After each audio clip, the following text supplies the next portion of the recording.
So again, my name is Courtney Kesterson. I am the Disaster Preparedness Program Coordinator, and here with me today is Jason Belden, the Program Manager. Good afternoon, everybody. So we have Rich Widerynski, who is a consultant with the Disaster Preparedness Program. If you have attended any of the Disaster Resource Center meetings in the last 6 months, you may have run into him. And then Chris Sandoval, again, is present at a lot of the LA County DHS events. He is our grant officer. Rich, is that you right there? Rich, can you hear us? Hello. Hello. Yes, can hear you. Okay. So we're just doing introductions right now, and I already told them that you attend the DRC meetings. Right. Okay.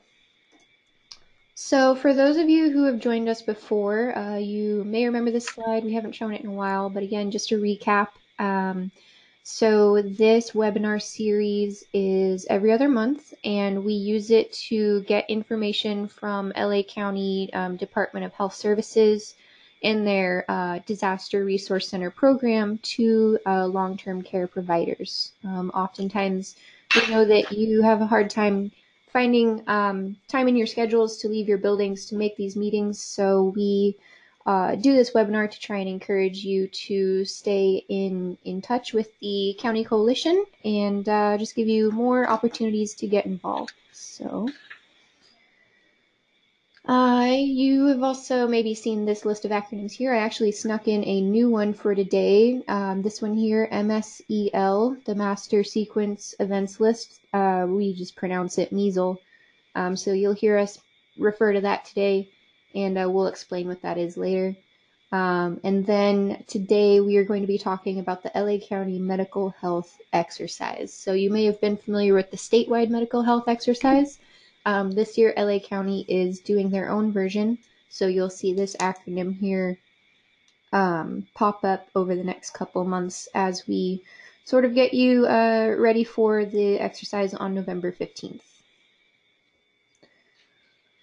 And again, here's sort of the big picture of how the exercise schedule flows in LA County. So if you have stayed up to date with our webinars, you'll know that we've been talking about the tabletop exercises a lot, and now we are sort of gearing up to the full-scale exercise, which is the more involved, more complex version of the tabletop exercise. And usually they will use the same scenario. We're going to talk today about the tabletop seminar that LA County held on September 11th, and Rich and I were both there, so we're going to sort of share with the listeners what we learned from there, what was discussed, and we'll go more into detail on some of the documents that they introduced at that meeting.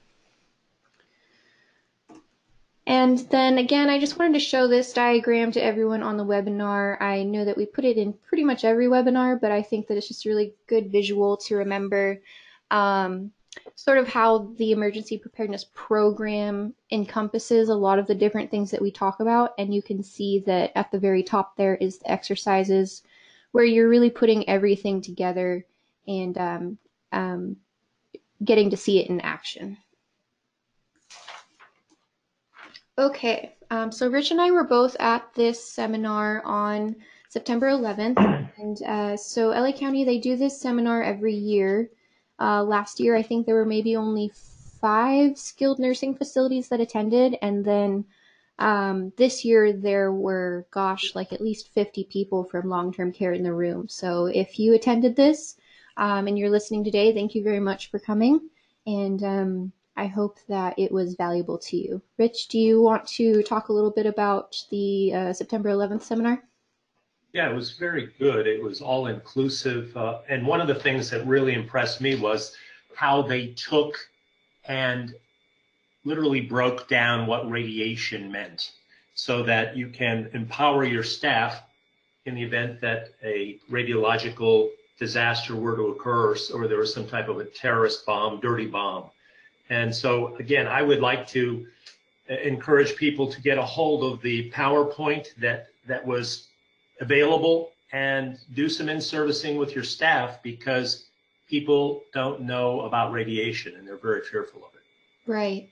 Yeah, if you are listening today and maybe you're an administrator, maybe you are the physical plant director, maybe you're the director of nursing, um, take the time to check out some of the resources they made available to us when dealing with radiation. I know that we talked a lot on the last webinar about the scenario that LA County has picked, which is going to be that there are 4 dirty bombs that go off in different locations around the county.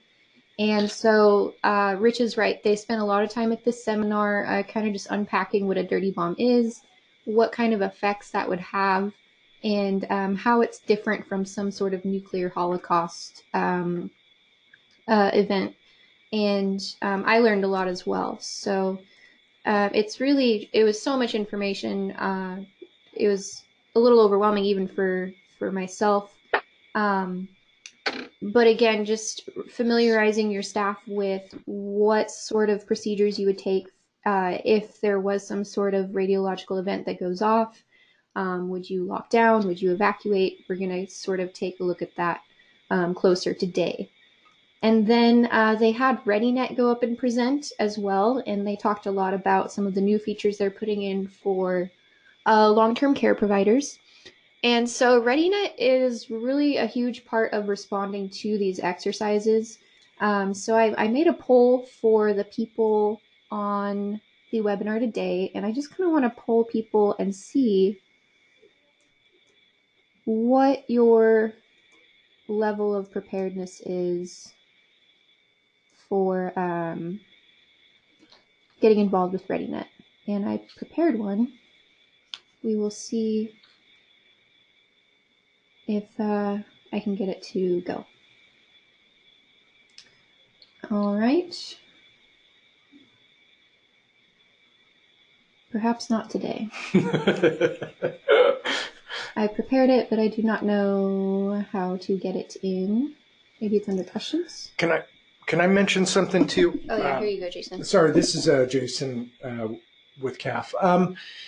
I know I get a lot of questions from people on kind of how the scenario is drafted and why is it not a scenario that most people would feel is more realistic to something that could happen. There's 2 things. Obviously, we know that from a risk perspective, the likelihood of something like this happening is low. And thank goodness for that. But the reality is, if we, and I mentioned this a bunch of times on these webinars, and I just want to kind of drive home this point, guys. If we're doing an exercise or a test of some sort of our emergency plan, rather than concentrate on the scenario itself, what we want to concentrate is on the capabilities that the scenario causes us to enact. So in this case, we know based on some of the things, we're going to do one of a couple things. We're either going to have to evacuate based on how close we are to where it could be exposed to radiation, or we're going to shelter in place in the interim until we find out what's going on. Both of those 2 kind of outcomes are very similar regardless of whether it's a wildfire or an earthquake or a flood or any of a number of other things. We're all going to practice our procedures for sheltering in place or evacuation. We're going to practice our procedures for enacting our communication plan and who would we do staff recall and all that stuff. Those are all elements that we can test regardless of the type of exercise. And so I realize sometimes the scenarios are way outside of our control, and the county has to determine what they feel like they need to test the most. And so we have to, kind of fit into that program. And but with that being said, I think there's enough material here for us to be able to test a lot of those different components. And we'll talk about, the capturing of information that's so important to making sure that the surveyors will be okay with your participation, and then also learning how we learn from these exercises. So, Yes, and so I did get the poll going, so I can see that people are still voting, but it looks pretty evenly split between the three options. Fewer people are saying that they're comfortable, so it looks like we're going to keep offering more information about ReadyNet until people are comfortable. And we've actually been discussing doing some quarterly drills with ReadyNet for LA County as well. So just for long-term care. They do drills now for acute care hospitals, but we'll do something specific to us, or we'll try to get them to do something specific for us. So. Right, and that way people can have more practice using ReadyNet, and you can also generate reports of your involvement with the county, and that's always good news for when your survey rolls around. Okay. So let's go ahead and move on to the next slide. So we're going to take a look back at the county's scenario. So like we said, the scenario is going to be that there's 4 dirty bombs. And like Jason was saying, really the point of the exercise is to test your capabilities, which typically fall under either evacuation or sheltering in place. So really, probably the hardest part about this exercise is going to be deciding whether you want to test evacuating or sheltering in place. And then from there, you can check out some of our resources to guide your staff through either response for those 2 options. But so you can see here that the scenario is there's just going to be total chaos in the city. And this kind of visualizes sort of how a dirty bomb can affect the neighboring area. And I showed this in the last webinar, but we're going to take a look on the map of where the actual bombs are going to be going off, and then the facilities around there. Simulated bombs, people. Simulated bombs. Okay, yes. Simulated. No actual bombs. Not real bombs will be going off. Right. And but you can see if you're right next door to Azusa Pacific, or if you're right next door to UCLA, the radius might affect you. And so we're going to look at whether or not you should be sheltering in place or evacuating. And so I'm not sure if they talked about this in the seminar, but it's one of the things that we talked about when we were discussing the scenario and things like that. Some folks much smarter than me really wanted to, they wanted to let people know, in order to kind of simulate what the response would be like this for your staff, you have to understand that if the media, and we know this is going to happen. We know if something like this happened, within 30 seconds, something on Twitter about a nuclear bomb going off is going to happen. And there's going to be 1,000 times more misinformation than there is information. And it's dealing with recalling your staff when everything on the news is telling them a nuclear bomb just went off, right? Mm-hmm. So it's one, how are you getting information to relay to your staff that it's safe for them to come in? And so that's that communication part. Who are you going to get that information from? And is that information appropriate?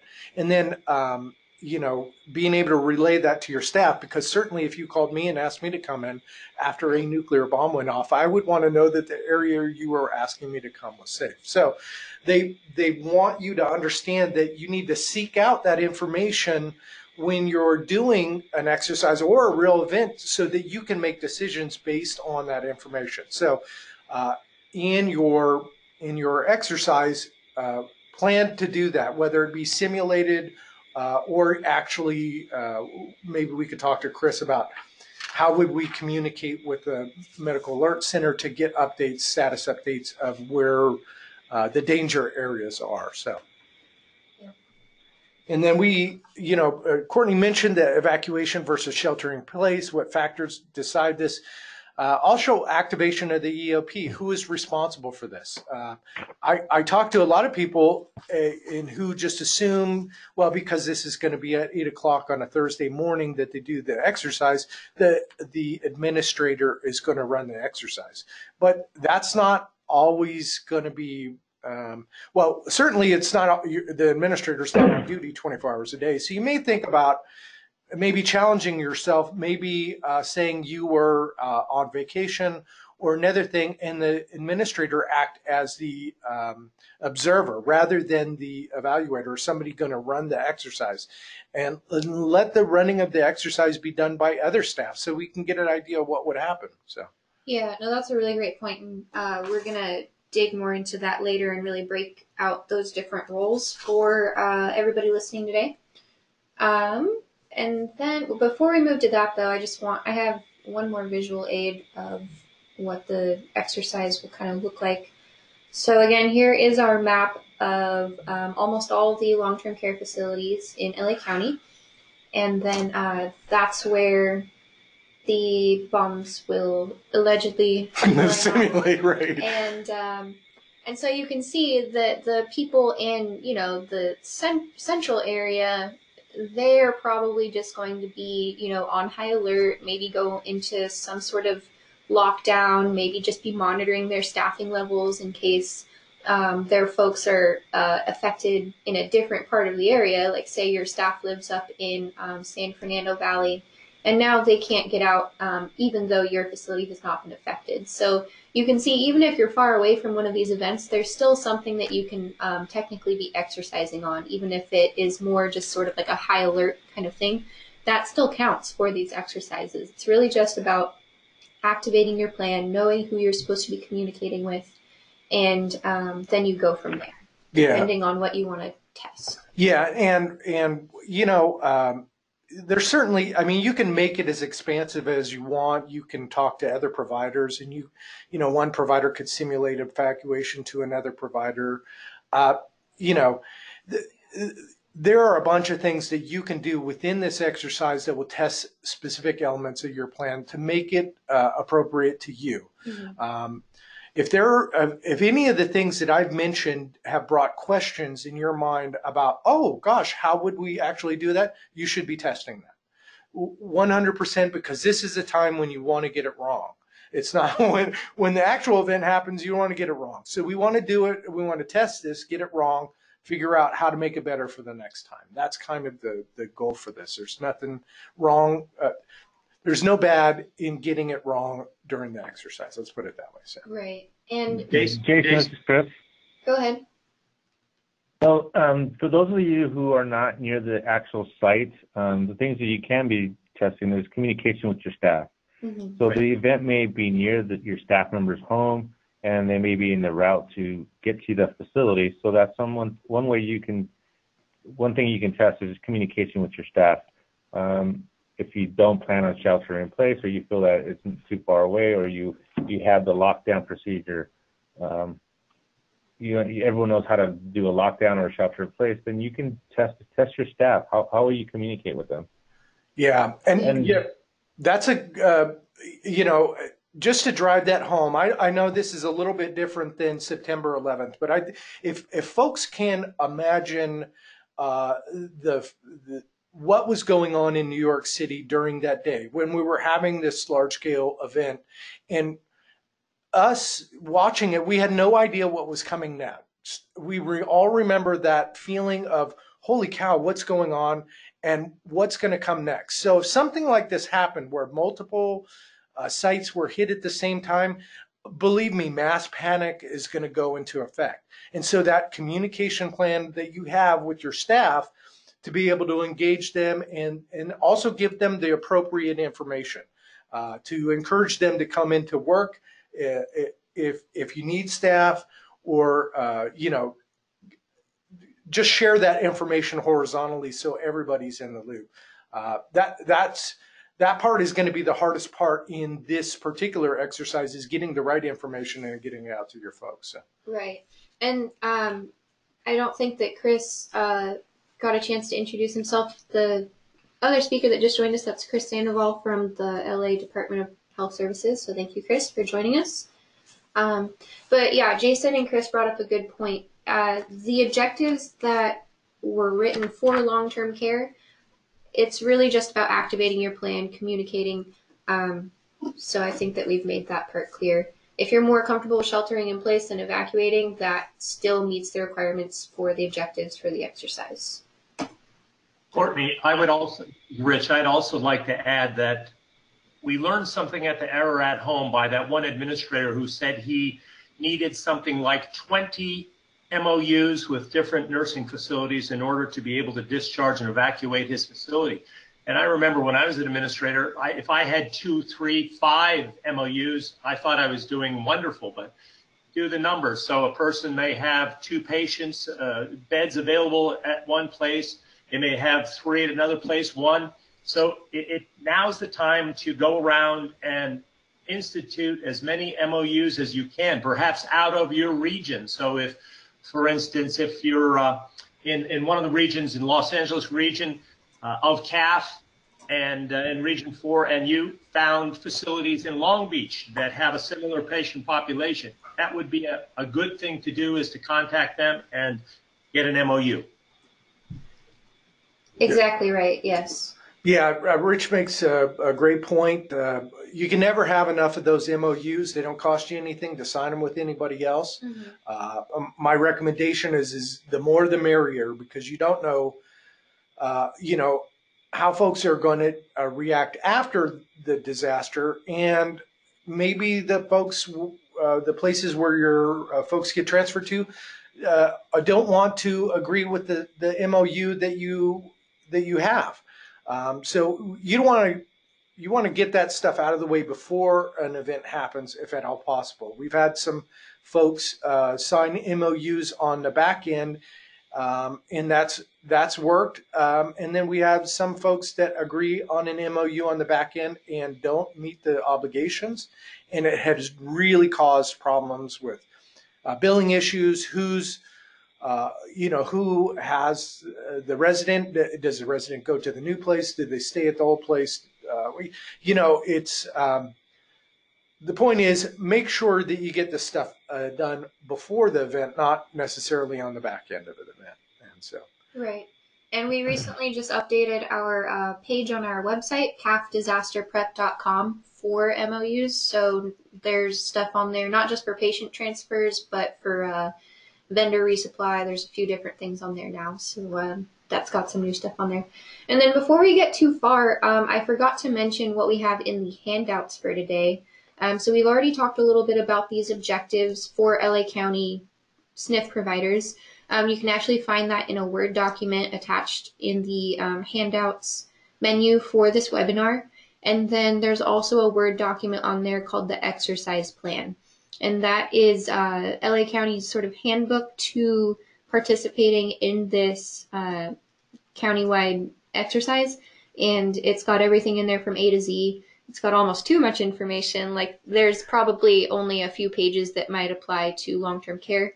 But it gives you a really nice overview of just everything that's going on, and you can kind of see how complex and elaborate these full-scale exercises can get. So. Right, yeah, because you have to understand there's 17 different healthcare provider types that are now testing. So they had to incorporate something for all of these folks in there. So that makes it a almost overwhelming document to really, unless you know what you're looking at, to be doing. But it's important, you guys. This is one of those things you got to keep for compliance sake, because this is the scenario that's the exercise is based on. That you're going to have to provide that to a surveyor come your next survey if you're going to participate in the exercise. So yeah, and the objectives are actually included in the exercise plan. So if you want to print just one thing, I'd print the exercise plan. And then those other documents, we have PDFs of today's slides, and then an agenda for today, just for some extra documentation for you all for your survey records, and then the evaluation for today's CE hour. So, but other than that, back to our PowerPoint. So this slide, we're just gonna refresh your memory on the requirements for testing your emergency operations plan. And then, Jason, did you want to cover this one, since we might have a little bit of a... Yeah, so CMS on September 20th released a press release that said, as a part of their effort to reduce regulatory burden from the president's memo back in January, they took a look at some of the elements within the emergency preparedness program that they could relax or reduce. One of those things was that the second exercise. So there's still a requirement for participating in a full-scale community-based exercise, and then there's some caveats. If if the community base is not available, you can do your own facility-based exercise. Those kind of things are not changing. What is changing is the second exercise. Before, you could do a full-scale exercise, or you could do a tabletop exercise. Those were kind of the formats that they wanted you to do. They're just expanding that second exercise to allow for non-traditional means of testing your plan. And those, they put some things in the list. I'm not sure what it's all going to be, but based on the press release, it sounded like if you wanted to go to like a workshop, and let's say this workshop that just happened with the counties, this workshop, even though it wasn't a formal tabletop exercise, would count towards your second exercise. So you wouldn't have to go to a formal tabletop exercise. Doesn't mean I'm saying you shouldn't do that. By all means, I think you should test the plan as much as you possibly have time to do it. But in terms of the formal exercise of the second thing, they're going to give you some flexibility. There are some other things in there. We're going to we'll read through the changes in the Federal Register, and we'll come up with some guidance documents and send that out to folks. We'll probably cover it over the next webinar. There's some minor relief in there, but nothing I saw in there that's going to radically change how this affects long-term care providers. Some of the other healthcare providers, there was pretty substantial changes, but not for us, unfortunately. Or, depends on how you look at it. So, and then just to recap, full-scale exercises, these are the ones where you're actually simulating the event.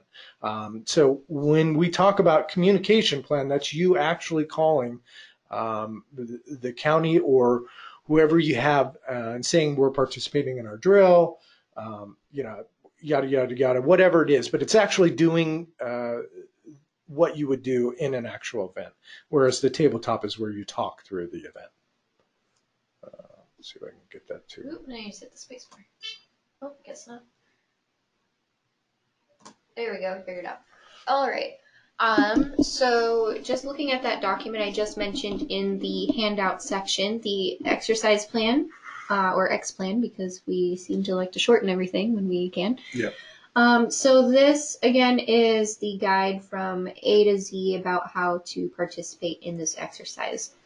And so Jason mentioned a little bit earlier, if you are the administrator and you were planning on being the incident commander in an event, but you are also planning on directing this exercise, you need to consider that the incident commander is technically a participant. Like, you don't want the incident commander being the same person as the exercise director or the evaluator, because those are three different jobs. So we haven't really broken this down before when we're talking about how to run your exercise, but we're going to take a closer look at each one of these today. Yeah, and based on staffing, it's relatively common not for the exercise director and evaluator, depending on the size of the exercise, they could fill that same role together, but you could not be a participant in an exercise director or a participant in an evaluator. Participants have to be separate from those other two folks. That's what we want to get across. If you're, due to staffing issues, you have to have one person to do exercise director and evaluator, you certainly can do that. It can be done. Right. And sorry, go ahead. No, Jason and Courtney, one of the things that we've been hearing about is that the surveyors are asking about the use of volunteers. They want that to occur. They want more volunteers to be active and available in the facility. So I see this as a potential opportunity. If you have somebody that comes to your building on a regular basis and is, capable and things of this nature, maybe they want to evaluate your exercise. Or be a fake victim, a participant. Yeah, in some way bring them in. But I'm just thinking there's certainly a party that is outside of the scope of your facility. And I don't know if it works in every case, but I do know that when I was administrator, I had some family members from the community. They would come in and they asked for things to do. Maybe they were retired. Maybe they didn't have work. And this could be one of their roles. Yes, and if you're listening and you're uncomfortable with the idea of evaluating an exercise because it's just something you've never done before, LA County does have an evaluator, an exercise evaluator guide, which is a separate document. You can find that at this link down here in the left-hand corner. This is just like a shortened link that will take you to the LA County Department of Health Services website, directly to the EMS page there. But Rich brings up a really good point. And again, we're not going to go too much into the actual evaluation guide today because we have like 2 more webinars before the evaluation conference on December 13th. And you'll see me plugging the December 13th event kind of over and over again today to get it on your calendar. But yeah, so we're going to go ahead and move forward and talk about what the exercise director will actually be doing. Oh wait, first we're going to review the objectives that are in the exercise plan. So we talked a lot about these on the last webinar, but I just wanted to put them in here again just to refresh everyone's memory. And I sort of put them into this pyramid so that you can kind of see how they build on each other, just like our other pyramid that I showed you before. So again, in any situation, whether you're sheltering or evacuating, you'll want to activate your EOP and start documenting the incident. And so you can see that these objectives were written so that they are as easy for you to accomplish as possible, and really just starting to put your plans into action. Yeah, and I'll just say the objectives are meant to be fairly broad, but they're meant to test specific things within your emergency operations plan. So obviously the first one I think is pretty self-evident. It's activation of your EOP plan. But the second one is what we've been talking about, is how are you going to gather, organize, and document information on this incident? So are you going to need resources from the county? Are you going to be able to provide open beds as a resource to the county? How is that information shared? Who are you going to call? When are you going to call them? Those types of things. We're going to assume in this instance the communication lines, hard lines, are active and still going. They haven't been compromised. But we know probably my suggestion is to simulate loss of cell phones, or cell phones not working because the circuits would be too busy. I'm not sure if VoIP has that same problem with their technology, but voice over internet phones. Yeah.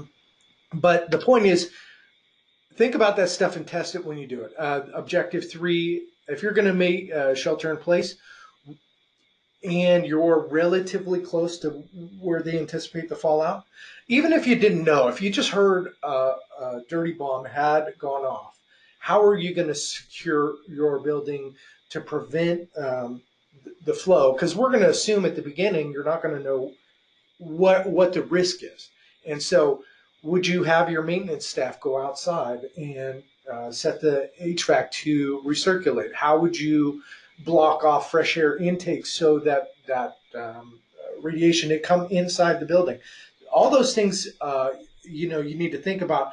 That's in that objective 3. And then objective 4, if you're deciding to evacuate, same kind of things. Yeah, no, that made me think of something. Rich, do you remember at the September 11th seminar, they kept saying for all of the radiation stuff, just put like sheet plastic over it and it's so easy. And it's like, I think that would take me hours, and to like do plastic sheeting for like the first time ever, like have your staff practice that, in a wildfire, that would be what you would do as well. So, to keep out smokes in some situations. So it, even if it seems a little far-fetched with the radiation, it's still good practice for your staff. Yeah, especially setting the HVAC to recirculate, understanding how to protect the environment inside the building, regardless of what's going on outside. Because that'll influence whether you decide to evacuate or not. Because if you can't keep the inside of your building safe, then you need to go. That's no brainer. But remember one thing, Jason,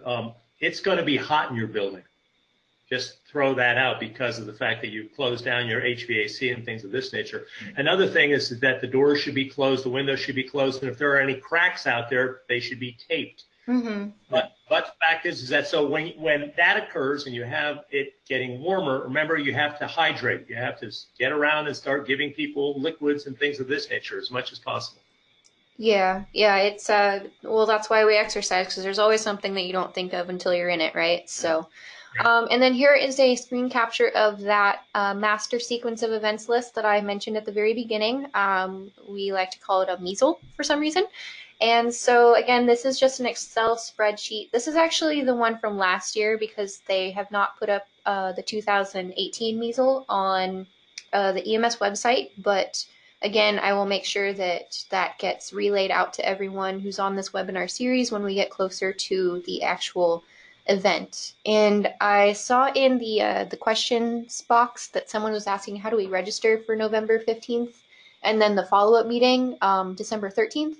If you go to our LA County page on our website, cahfdisasterprep.com, you can find all that information there. And I'll put that link up a couple more times before we're done today. So again, this document, it's created by the LA County Department of Health Services, and this kind of just takes the objectives and it takes all of the scenario and breaks it down. It breaks down all the different agencies that are involved, and it's just the timeline for the entire thing. And this is used by the exercise director to sort of keep the exercise on schedule. So again, if you are a participant or you're the administrator and you're acting as the incident commander during the event, you can't also be keeping everyone on schedule while you're pretending to respond to this event. So that's why we really stress that the exercise director needs to be a separate person. You can sometimes double up with exercise director and evaluator, but not participant and exercise director. So, okay. So we already talked a little bit about this one, but so besides the MSEL, the exercise director will be reading the scenario, which we already covered, but just again, making sure that all the participants are on the same page. They will actually start the clock on your exercise and then again, keep you on schedule. And as the exercise progresses, they can actually deliver what we call exercise injects. And that means that there's just some new development that you now have to change your plans to respond to. And that will all be laid out in that MSEL document when they do release it. Okay, the evaluator. So this person would use the LA County's evaluator guide to sort of follow along with the exercise director, take notes on how the participants are doing, take notes on what their level of preparedness was sort of before and after, and then all of their notes go into what we call an after action report and improvement plan. And this is kind of the thing that surveyors go straight toward when they start looking at your exercise and training programs. So really knowing how to complete that after action report and improvement plan is a huge priority, and LA County does a great job at giving this part of the exercise cycle its own day, its own sort of spotlight, if you will. So we have a link on our website to register for their December 13th exercise evaluation conference, and they'll walk you through how to complete the after action report template that LA County wants everyone to use. And again, we will make sure that you have that document when the appropriate time comes, when we get closer to that. The exercise evaluator would also report out on their findings to the facility administrator. And then this is the important part. If you put something in your improvement plan, you will be responsible when survey time comes to explain, has this been accomplished? What's your timeline for getting this change to your program completed? And who's it assigned to? All that good stuff. So make sure when you do write your after action report that you get your leadership to kind of pay attention to that, because eventually someone's going to be on the hook for these changes happening. Yeah, and I'll just say that even though this is not the #1 most common deficiency in California, it is in the nation, and it all has to do with this part of, or I should say most of it has to do with the after action report and the improvement plan. It's not just about your participation in the exercise. It's about your participation in the exercise and documenting action items for your emergency operations plan. So all those things we talked about, something's going to go wrong. And it's just capturing that information, putting a time frame on when you're going to address the correction, and then making somebody responsible for that. So if you can do those things and keep a copy of that template, the template is meant to be written in your own voice, in your own narrative about the scenario and about how you did at your particular facility. The after-action report from the county is based on that county's exercising of their own plan. So you can get a copy of the after-action report, and it's great background information to have for the county, but for yourself, it has to be based on how you participate in the exercise. So. Right. Okay, and so the incident commander, when they get the go-ahead from the exercise director, they will begin to respond to the scenario. So again, we talked about how your first objective is to actually activate your emergency operations plan, and then you would go from there. So hopefully in your planning meeting before you begin your exercise, you've talked about which objectives you want to pursue, whether or not you want to focus on sheltering in place or evacuating. And so then when the incident commander sees the scenario and starts assigning staff different roles for that response time, hopefully the exercise director will have some handouts available to those staff members. I suggest checking out our forms and incident response guides on our NICS page. So NICS, that just stands for Nursing Home Incident Command System. And we've got everything on there for hazardous materials, for sheltering in place, evacuation. There's tons of good stuff on that page for you to actually pass out to the participants. And if you are familiar with the incident command system, you can even go a step further and issue out job action sheets as well. If you really want to start assigning, an operations chief, a logistics chief, planning, et cetera, et cetera. So go ahead and check that out, and the link is right there. Yeah, if you have incident command in your facility and you have it built into your plan, obviously during the exercise you want to activate incident command. You assign an incident commander, determine who's going to be your safety officer, because there's significant safety issues that could result from this type of incident. You're going to want to have an operations chief to make sure that somebody's overseeing the medical aspect and medical health aspect for your residents. A planning person to find that information, possibly a PIO, somebody if the media comes knocking. Incident commander could obviously fulfill that role as well. There are a lot of different things that you would activate if this actually occurred. So if you already have this built into your EOP, absolutely use those job action sheets to direct your participation in the exercise.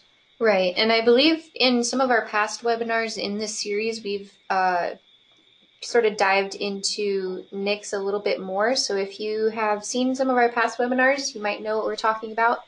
If not, you can check out our past videos on YouTube on CAHF's channel, and the link to that is in today's agenda, which is under handouts, and then we will also put the link up at the end of today.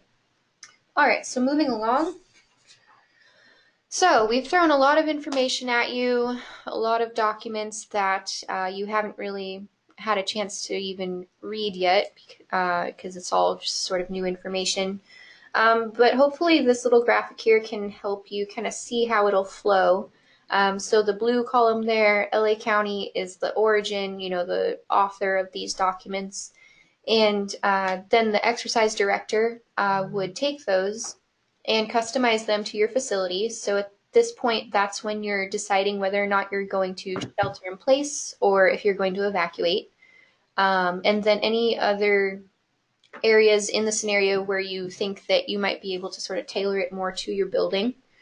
And then the exercise director would be also following that MSEL, that master sequence events list, and delivering those injects. And then on the far right here, we have the incident commander who reads that customized scenario that the exercise director edited.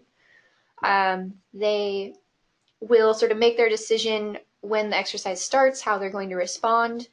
They'll have those NICS forms to use. They'll activate their emergency operations plan and start delegating tasks to different staff members. And then sort of backtracking, but wrapping it all up, over here, the facilities evaluator will be using that LA County evaluation guide while the exercise is going on. And you'll also want to make sure that this person signs up for that December 13th event. And the link to that is on our LA County webpage. Oops. There we go. So how do you decide whether or not to exercise on evacuating or sheltering in place? So I think that we've already kind of touched on this before, but really being familiar with your facility's capabilities. And that means, you know, if we're going to evacuate, do I have the staff to call in for that extra shift that I'm going to need? Do I have the extra scheduling and the extra manpower to do a more elaborate exercise, or am I going to focus on sheltering in place and, you know, focus on sealing off our building? And so whatever you're comfortable with, but you also want to at least try and challenge your staff. You don't want to make it too easy because otherwise your plan won't be realistic.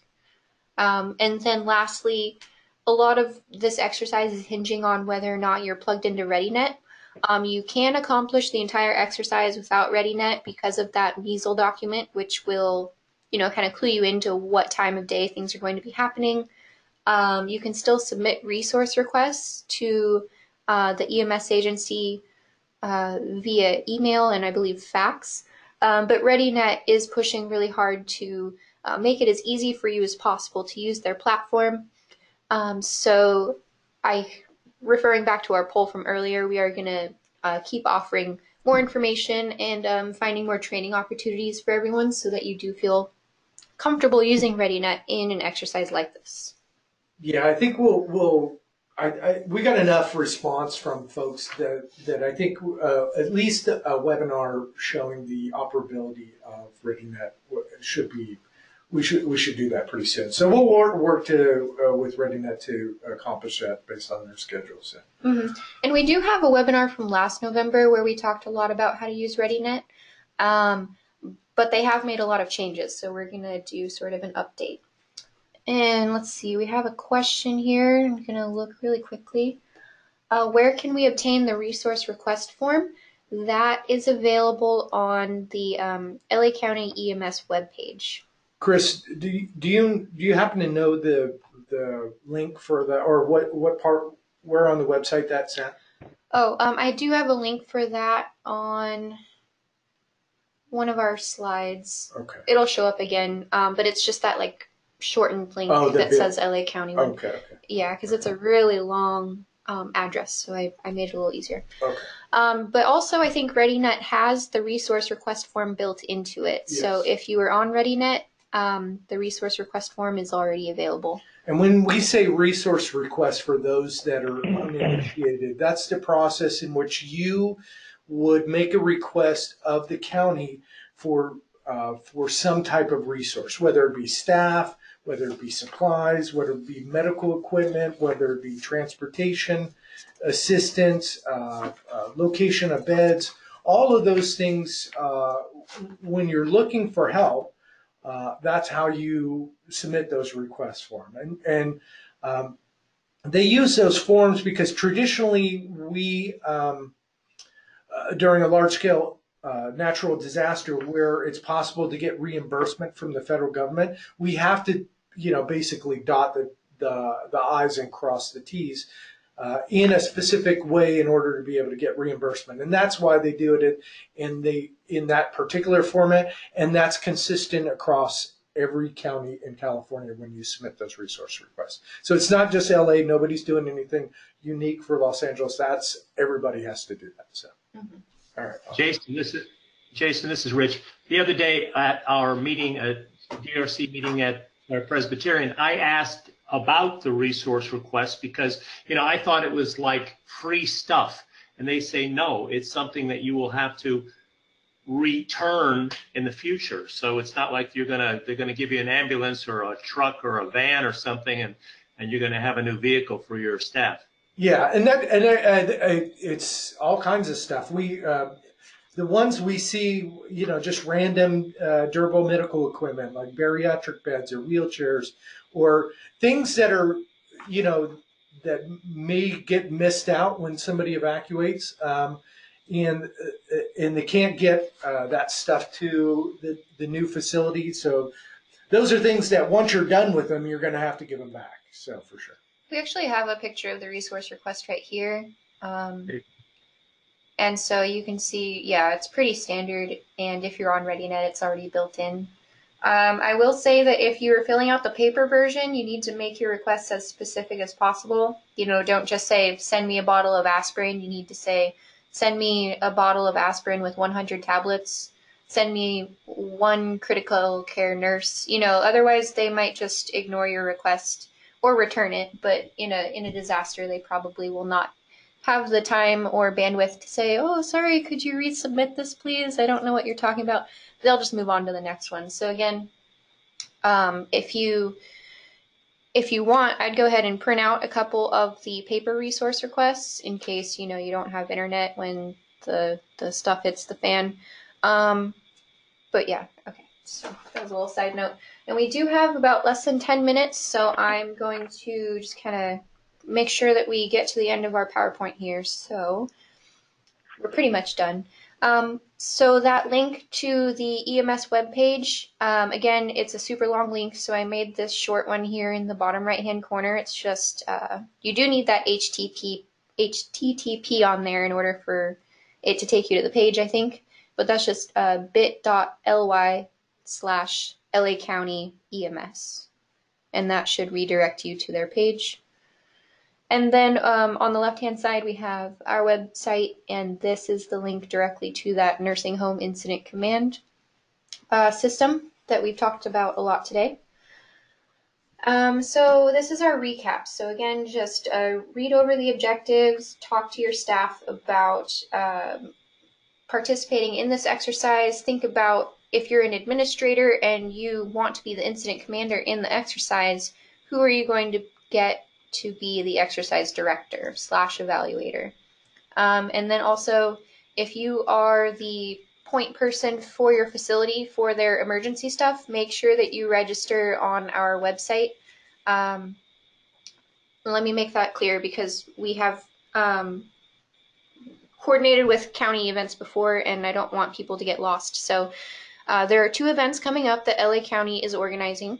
On November 15th, which is the exercise that we've been talking about today, and then December 13th, which is their after-action evaluation seminar. So the link on cahfdisasterprep.com will take you to the county's Eventbrite page. So again, just make sure that you register there so that the county knows who's participating and who isn't.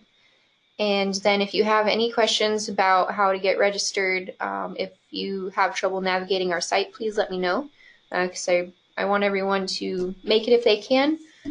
And then, again, if you have signed up on ReadyNet but you're not sure if you're active, give me an email and we'll double check, make sure that you're ready to go for that.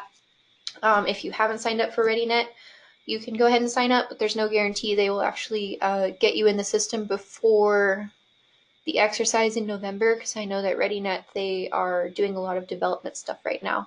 And then also the exercise. So go ahead and submit it, but just keep that in mind. And then, Jason, is there anything else you wanted to add before I talk about our last thing? Well, I did. That's what I wanted to mention. Oh, okay. Well, there you go. All right. So we just wanted to let you folks know CAHF has been sponsoring the Really Ready Conference, 10, 12 years now, something like that. We usually skip every other year. But essentially, this is a long-term care specific disaster preparedness conference. The tagline is Really Ready 5.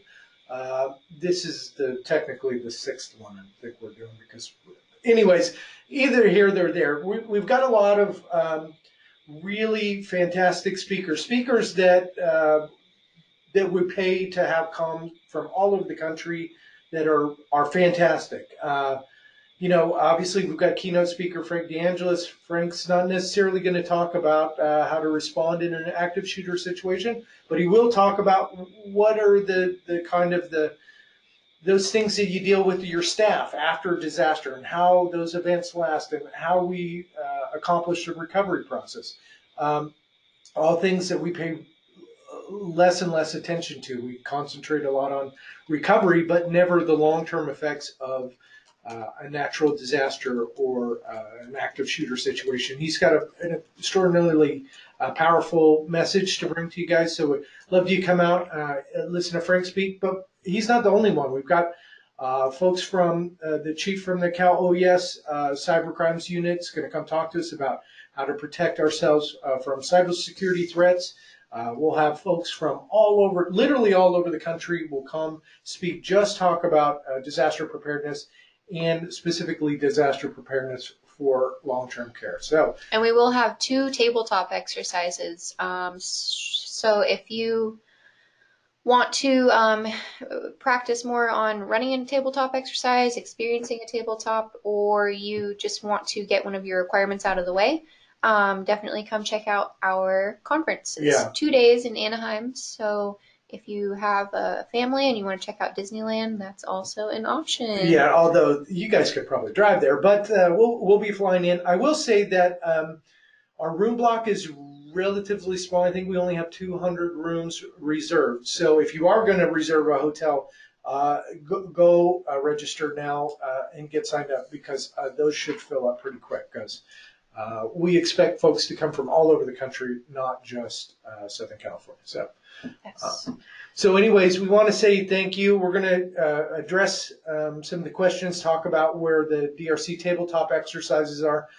Now, with this newfound information from CMS, I can't say 100% certain whether you can skip this exercise or not. Certainly, I would say go to the exercise if you can, if you have time to do it. It's a great learning experience. You'll get more information that you can use during the full scale. But there may be some relief insight on the methodology of how we do that second exercise. Once I read through the new regulations, I'll put them up. But this has gone into effect on September 20th. So we should be able to get this information out to you pretty quickly. Right. And then just a quick note about the slide that we have up right now. So these tabletop exercises are separate from the main exercise that we covered today. These are just tabletops, and I'm not sure if they all have different scenarios or if they're using the same one. They should all be using the same scenario. They should. Okay. Yeah, Chris, every DRC is using the same scenario, correct? Yes, they are. They're all using the same one, and I'll be at every one of these. Okay. Okay, great. So yes, if you are still trying to meet both exercise requirements and you're planning on participating in the November 15th full-scale one, but you still need a tabletop, definitely check these out. I will say that each facility is sort of geographically assigned to one of these, so if you're not in that location, please don't flood them. Yeah. If you're not assigned to, if one of these isn't in your area, please don't drive across the county only for a DRC coordinator to possibly get irritated at you. And like, I've already got 300 people in the room, I can't take another one. So, but yeah, so there's a reason why we do it in geographic regions, so we don't overwhelm them. So if you're in one of those first 5 locations where the event has, well, actually UCLA's this week, but if you're in those areas that have already occurred, you may have missed your window for this year, unfortunately. So, but keep the information from the participant seminar if you attended that. If not, get a copy of it. Obviously, that a lot of that information is going to help. But yeah, you may have missed the window for this year, but next year certainly you can. Yeah, and if you are one of those people where you're like, oh gosh, I just missed my tabletop exercise, still shoot me an email and we'll see what we can do. As far as at least getting you the agenda and the materials from that day. Okay, so go ahead. Yeah, this is Rich. The UCLA Harbor UCLA, which was scheduled on the 26th. It was really on the 10th or the 17th. They had to change their schedule, so it's already happened. Oh, okay. Thank you for that. I did not see that. All right. So then the next one is October 18th in Pomona. So thank you, Rich. And then our last slide, whoops, is just our next webinar will be on November 7th. That is, I believe, a week before the big exercise. So if you have any last minute questions, definitely make sure that you tune in then. And if you, again, have any questions, go ahead and email me. Please submit your CE evaluations to that email down there. I believe my email is also on the actual document. And then, yes, so like Jason said, thank you everyone for joining us today. And we will talk to you soon. Hopefully see you on the next webinar. And Chris, Rich, did you want to add anything else before we log off? Nope. Thank you. All right. Thank you, everybody. Thank you, guys.